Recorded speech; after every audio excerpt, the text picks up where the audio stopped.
Captain Lee Daho stood on the bridge of the Perseverance, watching the stars stretch past the viewing window. His ship was humanity's pride, the first vessel built to explore deep space beyond Earth's small corner of the galaxy. But even their best technology felt slow compared to what other species could do. The Galactic Federation had rules. Humans were new, so they got the basic stuff. Simple warp drives that barely worked, old shields that failed too often, weapons that could not hurt a fly. The Federation called humans a junior species, a nice way of saying they were not trusted with real technology. "Captain," called Dr. Park So-jin from her station. She was the ship's chief engineer, a woman who could fix anything with spare parts and determination. "I'm getting some strange readings out here." Daho walked over to look at her screen. Numbers and graphs filled the display, most of them showing empty space. They were mapping the edge of human territory, a boring job that mostly involved scanning. "Rocks and gas clouds. What kind of strange?" he asked. So-jin frowned at her instruments. "Energy patterns that shouldn't be there, like something is using power, but I can't see what." Young Ko Min-soo looked up from his station. The kid was barely 25, but he understood computers better than anyone else on the ship. "Maybe the sensors are broken again?" "No, the sensors are fine," So-jin said. "Run the data through our analysis programs. See what you get." Min-soo's fingers danced across his keyboard. Human computers were one thing the Federation could not control. They had tried to give humans simple machines, but humans kept building better ones. The Federation eventually gave up and let them use whatever computers they wanted. "This is weird," Min-soo said after a few minutes. "The computer says there's something here, but it's hidden, like someone is using a cloak." Daho felt his heart beat faster. The Federation had cloaking technology, but they never used it near human space. "Why would they hide ships here? Are you sure?" "The patterns match theoretical models for cloaked ships," Min-soo replied. "Big ones, maybe even warships." Before Daho could respond, alarms started screaming throughout the ship. Red lights flashed on every wall. "Collision alert," shouted the navigation officer. "Something huge just appeared right in front of us." On the main screen, empty space suddenly filled with the massive hull of a Federation dreadnought. The ship was 10 times larger than the Perseverance, its dark metal surface covered with weapons that could destroy entire planets. It had been invisible just seconds before. "Emergency stop," Daho ordered. "All reverse engines." The Perseverance shook as its engines fought to slow down. They passed within a few hundred meters of the massive Federation ship, close enough to see the strange symbols carved into its hull, close enough for their sensors to scan every inch of it. The Federation ship's communication system crackled to life. A deep voice spoke in the universal language that all species used. "For official business. Human vessel, you are in restricted space. Turn back immediately." Daho activated the ship's communication system. "This is Captain Lee Daho of the Earthship Perseverance. We were not informed of any restricted areas in this region. You are informed now. Leave at once." The huge ship began to fade from view again, its cloaking system hiding it from normal sensors. But for those few seconds when it was visible, human instruments had recorded everything. "Did you get it?" Daho asked quietly. So-jin nodded, her eyes wide with excitement. "Every detail, the hull design, the engine configuration, even the energy patterns from their warp drive." "Good. Min-soo, copy all that data to secure storage. We need to study this." The young engineer's hands shook as he worked. "Captain, if they find out we scanned them—" "They won't find out if we're careful," Daho said. But inside he knew they had stumbled onto something huge. The Federation was hiding advanced ships near human space. Ships that used technology far beyond what they had shared with humanity.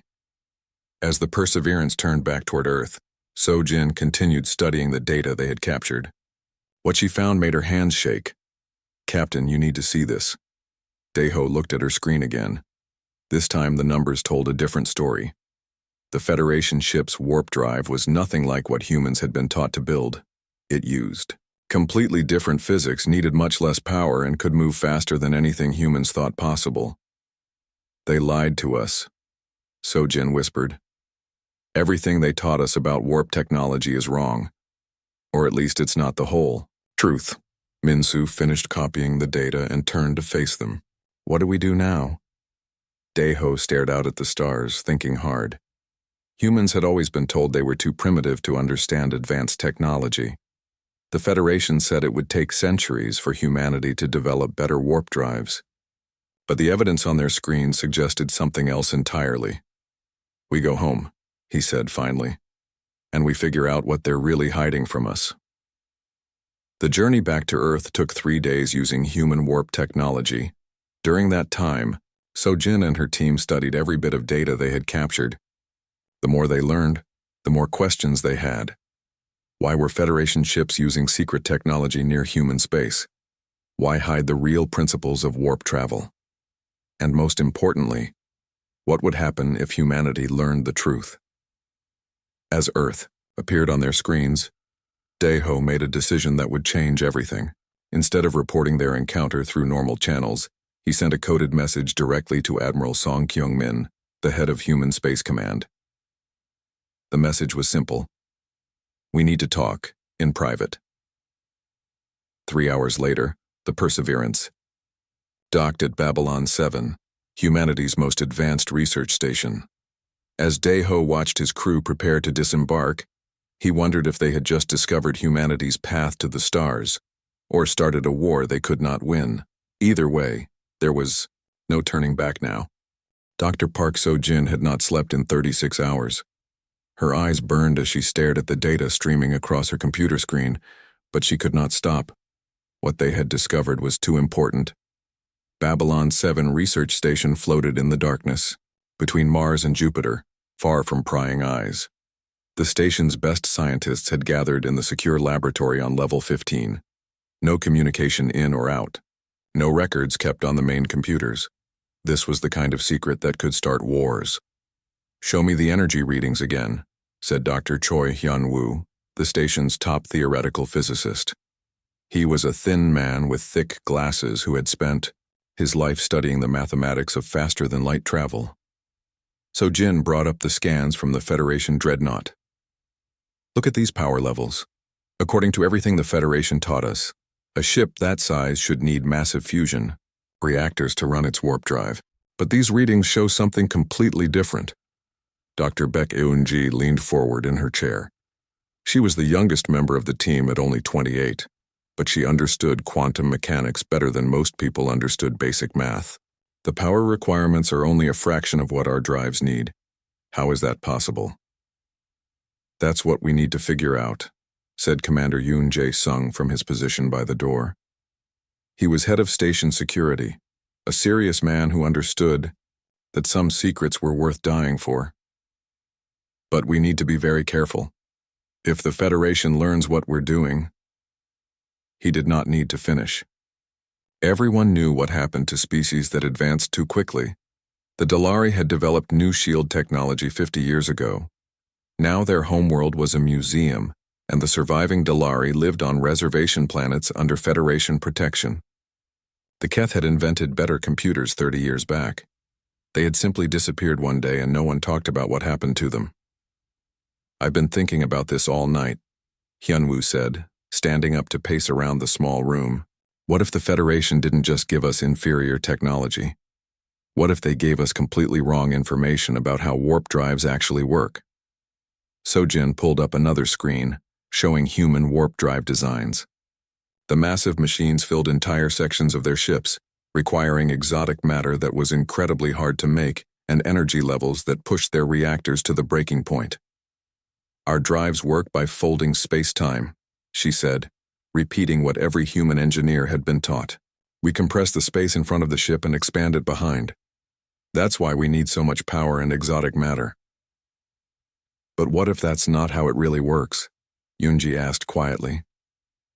The room fell silent. The idea was almost too dangerous to speak out loud.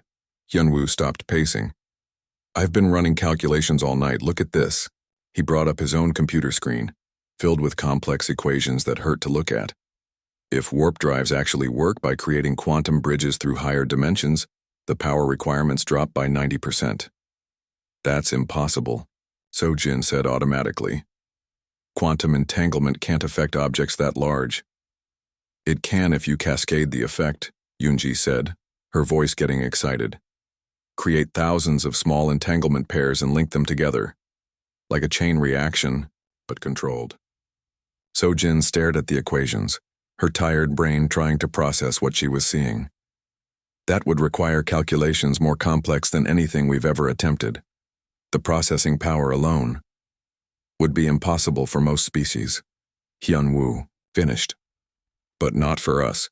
Commander Yoon-jung stepped forward. What do you mean? Human computers, Yoonji explained. Most species in the Federation still use biological brains or simple artificial intelligences for complex calculations. But humans developed quantum computers decades ago, machines that can handle millions of variables simultaneously. The implications hit Sojin like a physical blow. She sat down heavily in her chair, mind racing. They didn't give us the wrong technology by accident. They gave it to us on purpose.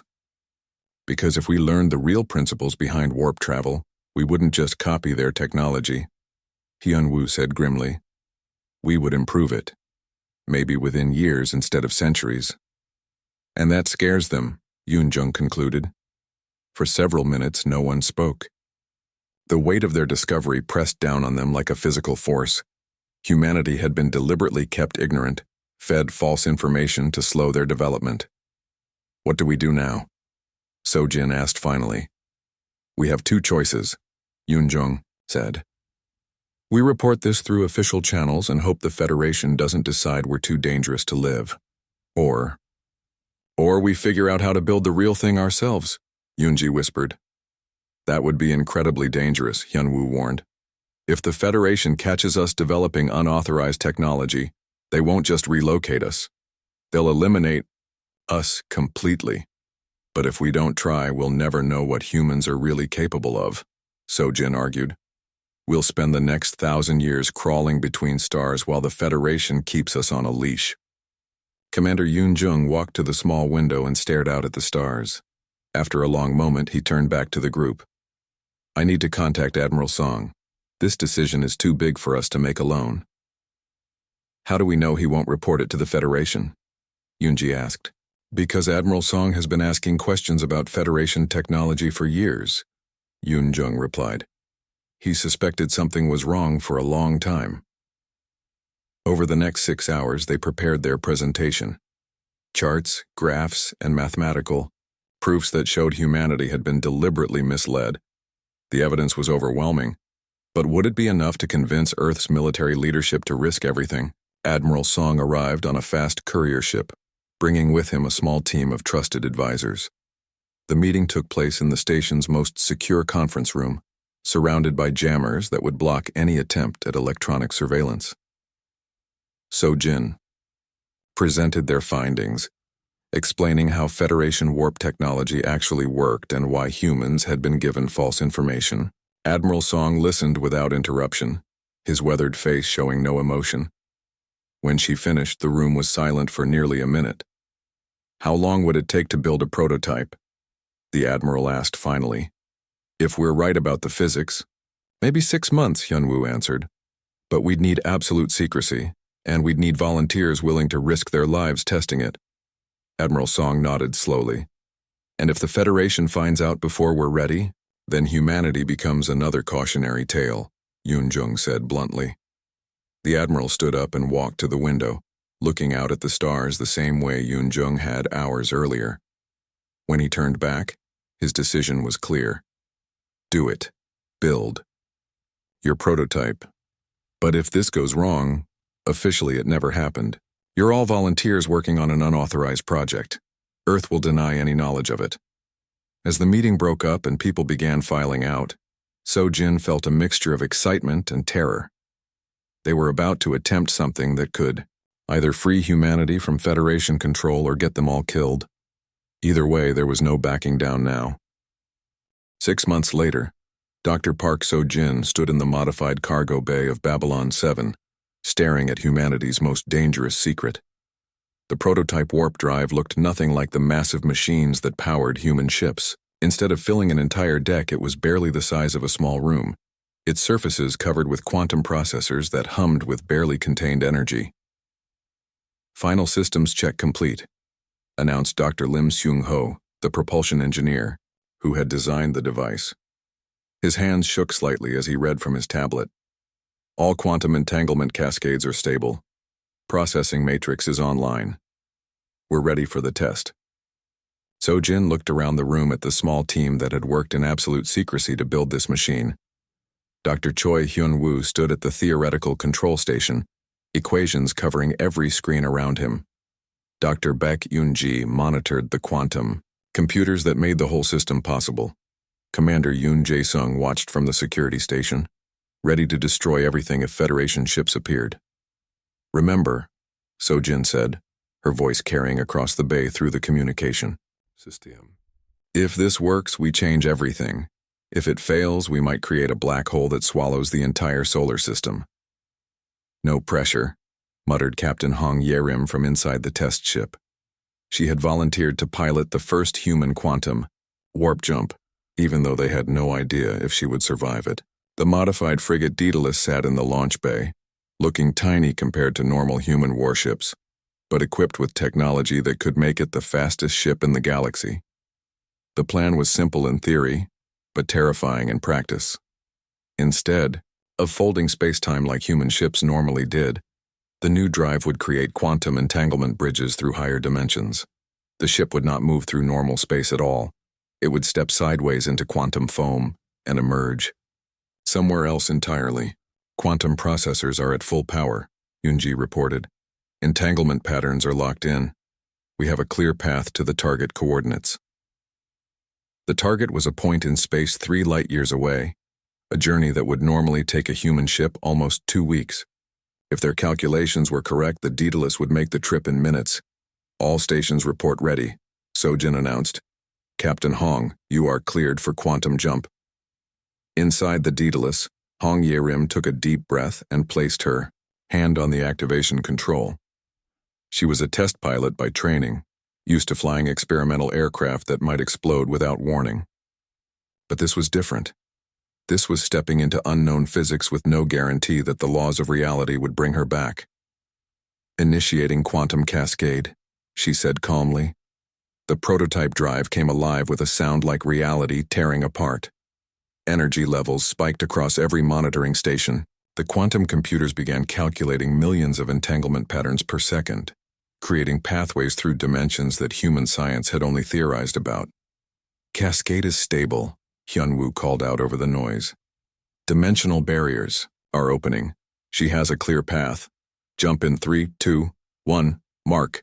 The Daedalus simply vanished, not faded from view like ships using cloaking technology, not accelerated away faster than sensors could track. It was there 1 second and gone the next, as if it had never existed at all.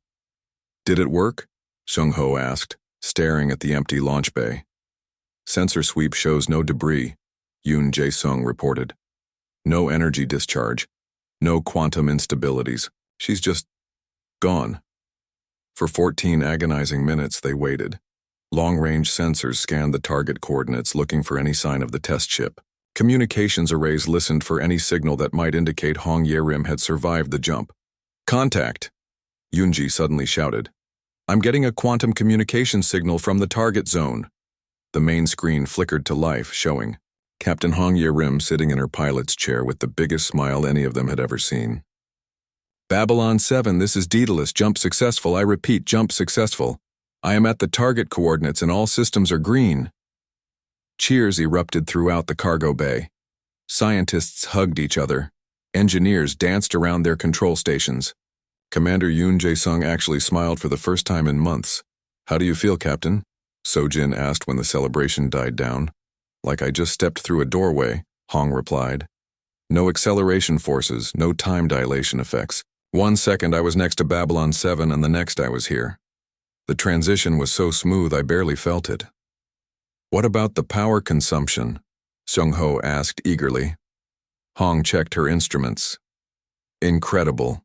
The jump used less than 10% of the ship's energy reserves. A normal human warp drive would have drained everything just to go half this distance." Sojin felt her legs go weak with relief and excitement. They had done it. Humans had not just copied Federation technology, they had built something better. "Prepare for return jump, Captain," she instructed. "Understood. See you in a few minutes." The return journey took only 8 minutes. When the Daedalus reappeared in the launch bay, it looked exactly as it had before the jump. No damage from dimensional stress, no wear on the quantum drive components. The technology worked perfectly. "We need to run more tests," Hyunwoo said, but his voice was filled with wonder. "Distance tests, multiple jump sequences, precision landing calculations." "All of that," Sojin agreed. "But first, we need to understand what we've really accomplished here." She brought up a tactical display showing human space and the surrounding Federation territories. With traditional warp drives, human ships took days or weeks to travel between star systems. With quantum drives, they could cross the same distances in hours. "If we can mass-produce this technology," she said slowly, "human ships could appear anywhere in the galaxy almost instantly. No Federation force could catch us. No blockade could contain us." "Which means they'll try to stop us the moment they find out," Yoon Jae-sung warned. "We need to be ready for that." Captain Hong climbed out of her ship and joined the group around the tactical display. "How many ships could we retrofit with this technology before the Federation notices?" "Maybe a dozen," Seung-ho estimated. "But we'd need Admiral Song's authorization to start modifying military vessels." "Then we better contact him immediately," Sojin decided. Because ready or not, humanity just became a major galactic power. As the team began planning their next steps, none of them noticed the small Federation monitoring probe that had detected the quantum energy discharge from their test. Hidden in the asteroid belt beyond Mars, the automated device had recorded everything and was already transmitting its data to Federation High Command. The secret was out. Humanity had 3 days before the Federation response fleet arrived to investigate. 3 days to prepare for whatever came next. But in those 3 days, human engineers worked around the clock to install quantum drives in every available ship. By the time Federation forces reached human space, they would face something they had never encountered before. A species that had not just learned their secrets, but improved upon them in ways the Federation had never thought possible. The age of human expansion was about to begin. High Counselor Vexithera stood on the bridge of the Federation dreadnought Eternal Dominion, her reptilian eyes fixed on the holographic display showing human space. 12 massive Federation warships surrounded her flagship, enough firepower to sterilize every human colony in the galaxy. "Explain to me again how a primitive species managed to create quantum energy discharges," she hissed to her science officer. The monitoring probe detected massive quantum fluctuations near their research station, the officer replied nervously. "Energy patterns consistent with dimensional manipulation technology, but that should be impossible. Humans lack the neural complexity for such calculations." Vexithera's claws clicked against her command chair. The Federation had ruled the galaxy for 3,000 years by carefully controlling the spread of advanced technology. Species that advanced too quickly were either destroyed or relocated to preserve galactic stability. Humans were supposed to be centuries away from understanding true warp physics. "Perhaps they stole our technology," suggested Fleet Commander Korth from his position at the tactical station. "Then why didn't our security systems detect any breaches?" Vexithara demanded. "No, this is something else, something more dangerous." The Federation fleet jumped into human space without warning, appearing near Earth in a formation designed to intimidate and overwhelm. Vexithara expected to find human ships scrambling to respond, their primitive drives struggling to intercept the invasion force. Instead, she found 12 human vessels waiting for them in perfect battle formation. "Impossible," whispered the navigation officer. "Our intelligence reports show humans only have 6 operational warships in this sector.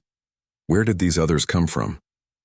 Before Vexithera could respond, the lead human ship opened a communication channel. Captain Lee Dae-ho appeared on the main screen, standing calmly on his bridge as if facing a Federation war fleet was an everyday occurrence. "High Counselor Vexithera, welcome to human space. I am Captain Lee Dae-ho of the Earth Defense Force. Please state your business here." The Casual confidence in his voice made Vexithera's blood run cold. Humans should be terrified. They should be begging for mercy or offering surrender. They should not be treating a Federation fleet like unwelcome tourists. Captain Lee, she replied, letting her voice carry the full authority of her position. We have detected illegal technology testing in your space. By Federation law, we are here to investigate and ensure compliance with technological restrictions. I see, Daeho said thoughtfully. And what technology would that be? Quantum dimensional manipulation systems. Technology far beyond your species' authorized development level. Daeho smiled, and the expression sent warning signals racing through Vexithera's mind. Would you like a demonstration? Before she could respond, the 12 human ships simply vanished. Not cloaked. Vexithera had seen cloaking technology before. They disappeared completely, leaving no energy signature, no quantum disturbance, no trace that they had ever existed. Find them, she roared at her sensor operators. Scanning all frequencies, came the panicked reply. No contacts detected. They're just gone. Then space around the Federation fleet erupted with human vessels. Not just the original 12, but dozens of ships appearing from quantum jumps with impossible precision. They materialized inside the Federation formation between the massive dreadnoughts, so close their hulls almost touched. The tactical display showed Federation ships surrounded by smaller human vessels that had appeared from nowhere, ships that should not exist, using technology that should not work, executing maneuvers that should not be possible. Remarkable. Daeho's voice came over the communication system again. Your ships are very large, High Counselor, but they're also very slow. This is not possible, Vexithera said, more to herself than to anyone else. Quantum drives cannot achieve this level of precision. The calculations required would overwhelm any organic brain. You're right, Daeho agreed cheerfully. Good thing humans don't rely on organic brains for complex calculations. The terrible truth hit Vexithera like a physical blow. She turned to her science officer, seeing the same horrified understanding in his eyes. They're using artificial quantum computers, she whispered. Computing power that can handle millions of variables simultaneously, the science officer confirmed. Mathematical precision that no biological species can achieve. On the tactical display, human ships continued to appear and disappear, jumping in and out of the formation with casual ease. They were demonstrating complete mastery of quantum warp technology, showing capabilities that even the Federation's best ships could not match. How? Vexithera demanded, opening the communication channel again. How did you develop this technology so quickly? Captain Daeho's expression changed, becoming serious for the first time. Because you lied to us. You gave us false information about how warp drives work, hoping to keep us primitive forever. But humans have a saying, High Counselor, the truth will set you free. You don't understand what you're playing with, Vexithera said desperately. There are reasons for the technological restrictions. Species that advance too quickly become unstable. They threaten the peace we've maintained for millennia. Peace built on lies and oppression, Daeho replied coldly. How many species have you destroyed? How many civilizations have you held back to maintain your control? The bridge fell silent. Every member of Vexithera's crew knew the answer. Hundreds of species had been eliminated or relocated over the centuries, all in the name of galactic stability. You have two choices, Daeho continued. You can leave human space peacefully and accept that we're no longer bound by your restrictions, or you can try to stop us and learn exactly what humans are capable of when they're properly motivated. Vexithera looked at her tactical display. Federation ships were powerful, but they were designed for fighting primitive species with inferior technology. Human vessels were smaller, but they could appear anywhere, anytime, without warning. In a real battle, the Federation fleet would be overwhelmed in minutes. This changes everything, she said quietly. If humans can master quantum warp technology this quickly, what else might they develop? What other Federation secrets might they uncover? That's the beautiful thing about the truth, Daeho said with a smile. Once you start finding it, you can't stop. As if to prove his point, more human ships began appearing throughout the star system. Not just warships, but exploration, vessels, research stations, and construction platforms, all equipped with quantum drives, all capable of reaching any point in the galaxy within hours. "We're not your enemies," Deho added, his voice becoming gentler. "We don't want to conquer the galaxy or destroy the Federation. We just want the freedom to advance at our own pace and share our discoveries with species who have been held back for too long." The communication ended, leaving Vexithera staring at a tactical display that showed her carefully ordered galaxy falling apart. Human ships were already jumping to other star systems, carrying their advanced technology and dangerous ideas about freedom and progress. "What are your orders, High Counselor?" asked Fleet Commander Korth. Vexithara closed her eyes and considered her options. She could order an attack, but Federation forces would likely lose. She could retreat and report to the High Council, but they would blame her for allowing the situation to develop. Or she could try something that hadn't been attempted in 3,000 years, negotiation with an equal. "Open a channel to all Federation fleets," she ordered. "Priority Alpha communications to the High Council. Tell them we have a problem that cannot be solved with warships." As her fleet prepared to jump back to Federation space, Vexithara watched human ships spreading across the galaxy like seeds on the wind. Each one carried technology that would change everything, ideas that would challenge the established order, and proof that the Federation's control was no longer absolute. The age of human expansion had begun, and there was no stopping it now. The Federation War began 3 days after High Counselor Vexithera returned to Federation space. The High Council's decision was swift and brutal. Humanity would be eliminated before their dangerous ideas could spread to other species. General, Park Woo-jin stood in the command center on Earth, watching tactical displays that showed Federation fleets moving toward every human colony in the galaxy. 200 warships, enough to destroy entire star systems. The largest military force the Federation had assembled in centuries. "They're not playing games this time," said Admiral Song Kyung-min, joining him at the central holotable. "Intelligence. Reports show Federation forces have been ordered to use planet-killer weapons if necessary." Woo-jin nodded grimly. "How many ships do we have with quantum drives?" 47 operational, replied Captain An Subin, commander of the stealth vessel Prometheus. "Another 30 will be ready within the week, but we don't have a week." "We don't need a week," said Dr. Moon Ha-young, the developer of human shield technology. Her voice came through the communication system from her research lab on Europa. "We have something better than numbers. We have mobility." The first battle took place near Proxima Centauri, humanity's oldest colony world. A Federation fleet of 25 ships arrived expecting to find a few human vessels trying to evacuate civilians. Instead, they found empty space. "Where are the human ships?" demanded the Federation commander. His answer came when human vessels began appearing inside his formation. Not around it, not near it, inside it. Ships materializing between Federation dreadnoughts with perfect precision, their weapons already firing. The battle lasted 7 minutes.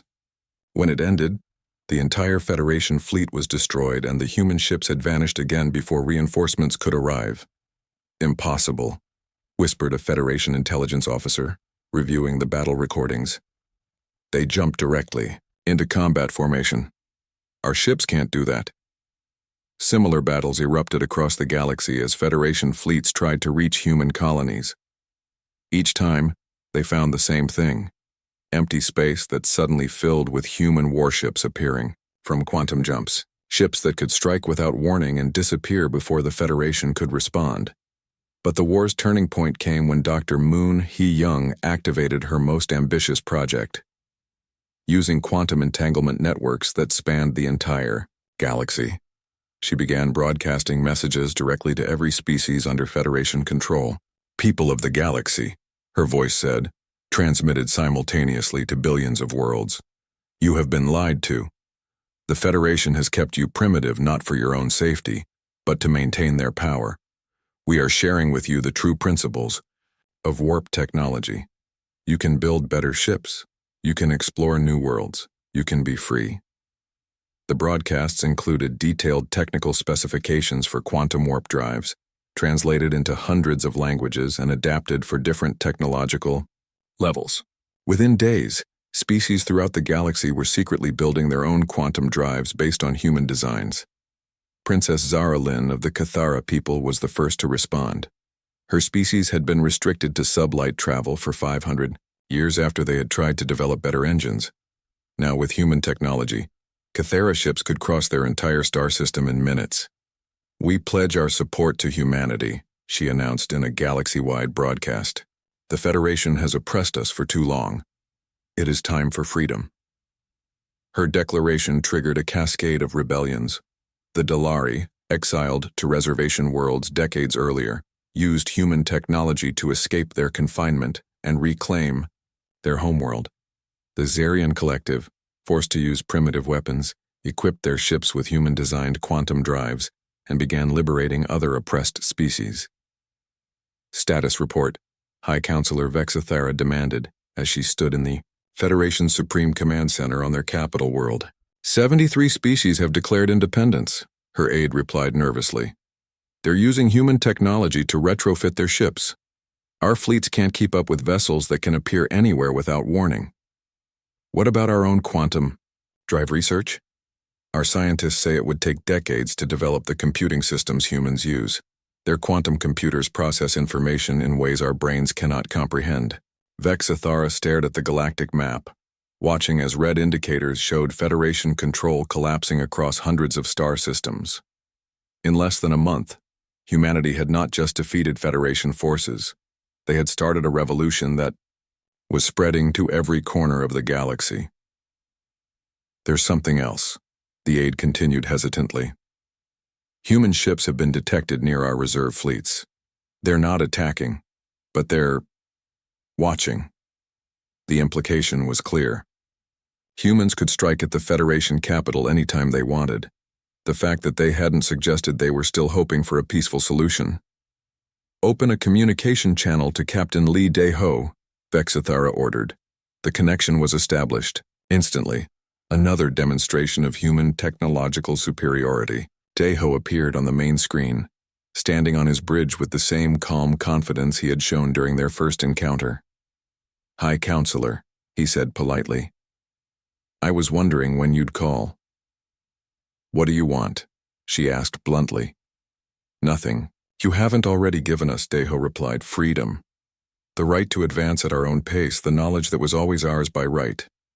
And the rebellions, the species using your technology to attack Federation forces, are making their own choices," Dae-ho said firmly. "We shared our discoveries freely. What others do with that knowledge is up to them." Vexathara felt the weight of 3,000 years of Federation history pressing down on her. Everything her people had built, all the stability they had maintained, was crumbling because humans refused to accept their assigned place in the galactic order. "The Federation maintained peace," she said desperately. "Without central control, the galaxy will descend into chaos." "Maybe," Dae-ho acknowledged, "or maybe it will become something better. Something based on cooperation instead of oppression. We'll never know if we don't try. And if you're wrong, if this leads to wars that destroy entire civilizations, then at least those civilizations will have had the chance to succeed or fail on their own terms," Dae-ho replied. "Freedom always carries risks. The alternative is the slow death of eternal stagnation." The communication ended, leaving Vexathara alone with her thoughts. Around her, Federation officers waited for orders that she could not give. There was no military solution to the human problem. Their technology was superior, their tactics were unpredictable, and they had turned half the galaxy against Federation rule. "What are your commands, High Counselor?" asked her military advisor. Vexathara looked at the galactic map one more time. Red zones showed systems in rebellion. Blue zones showed areas still under Federation control, but those were shrinking every day as more species gained access to human technology. "Stand down all military operations," she said quietly. "Open diplomatic channels with the rebel systems. It's time to negotiate." 5 years later, Captain Lee Dae-ho walked through the corridors of Harmony Station, the new capital of what had once been the Federation.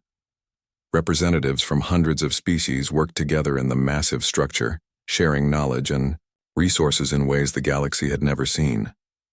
"The quantum gate network is complete," reported Dr. Park So-jin, joining him at the observation deck. "Any species can now travel to any other system in minutes, not months." "And the research consortium?" Daeho asked. "Over 300 species participating. We've made more scientific advances in the last 5 years than the Federation achieved in 3 centuries. Through the viewing window, they could see ships from dozens of different worlds docked at the station. Sleek human vessels worked alongside organic Cathara craft and crystalline Xerion constructs, all equipped with quantum drives, all part of the new galactic community. "Do you ever wonder if we did the right thing?" So-jin asked. Daeho considered the question. The galaxy was certainly less stable than it had been under Federation rule. There had been conflicts, misunderstandings, and growing pains as species learned to work together as equals rather than subjects and rulers.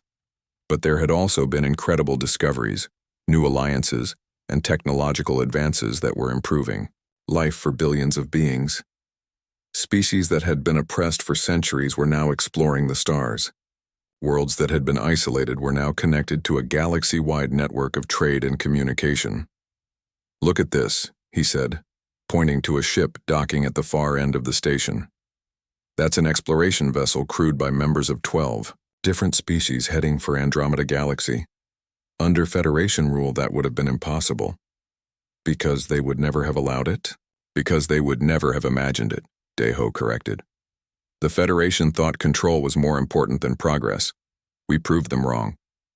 As they watched the exploration ship complete its docking procedures, both humans felt a sense of pride and anticipation. The galaxy was no longer bound by the limitations of any single species. Every world, every culture, every form of intelligence could contribute to their shared future among the stars. Humanity had not conquered the galaxy. They had freed it to become something greater than any of them had dreamed possible.